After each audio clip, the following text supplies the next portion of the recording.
This is the Lesson 7 video notes on combined like terms. Hopefully you guys have had a chance to look over the word combined like terms, meaning exactly like terms on the previous page. Let's take a look at example 1. So as we can see, we're using the word cleanup as opposed to mash so that we are organizing this, not mashing things together. We take a look at the x's that are plainly marked. We're just organizing them and putting them in our calculator. If you take a 5, jump to the next x whose sign tells you what to press, +2. Jump to the next x, which tells you what to press in your calculator, -8. Put those together and you end up with -1 x's, or t-shirts. Remember, we don't ever say t-shirts squared or t-shirts cubed, so we don't use exponents. Moving to the next one, and I'm actually going to cross the x's off first. Moving to the next group, which is the socks or the y's. We see that we start the calculator off with a -3, and then we jump to the next y, which tells us to subtract or -7. Put that together, we end up with negative or -10y. Cross those off, and you can see the only thing left is what we're calling pants or regular whole numbers, +19. And that's basically all you need to do to clean up.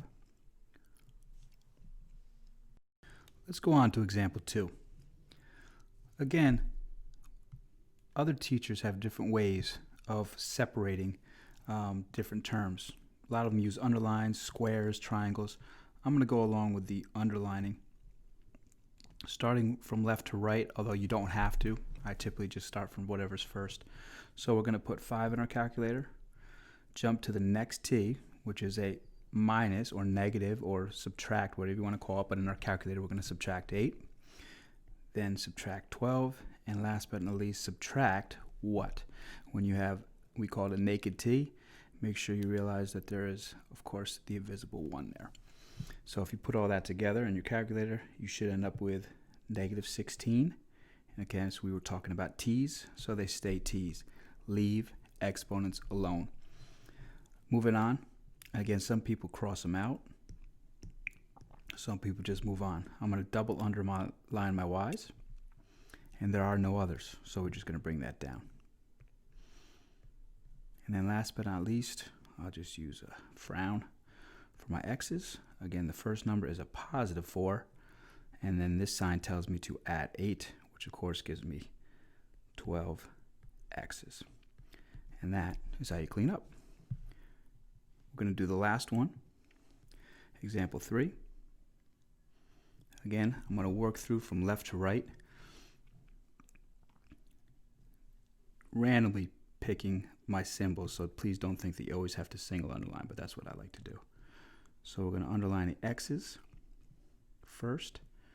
Again, in my calculator, I'm putting in a 3, jumping to the next x, or t-shirts, whatever you want to call them, an invisible +1, and last but not least, add 10 more, for the grand total of 14 of those x's. Remember, we're just organizing this expression. We're not mashing anything, we're combining or counting.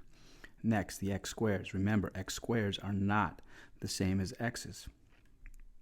Extra cheese from the previous page. So we have 6, and of course here, that tells us to subtract 18, and that gives us -12. And again, they're x squared, so they stay x squared. That's how many of those we have altogether. Third, xy's. So I'm going to look through my expression, look for xy's. There's 2 of them. My calculator knows that that is a -7 to start, and then it says to -17 more. Remember, you're only hitting plus minus the whole way through, except for the first number if it's negative. Ends up being -24. And again, we were talking about xy's. And that's what we end up with. And last but not least, I like to circle my constants, or regular numbers as we call them, -8.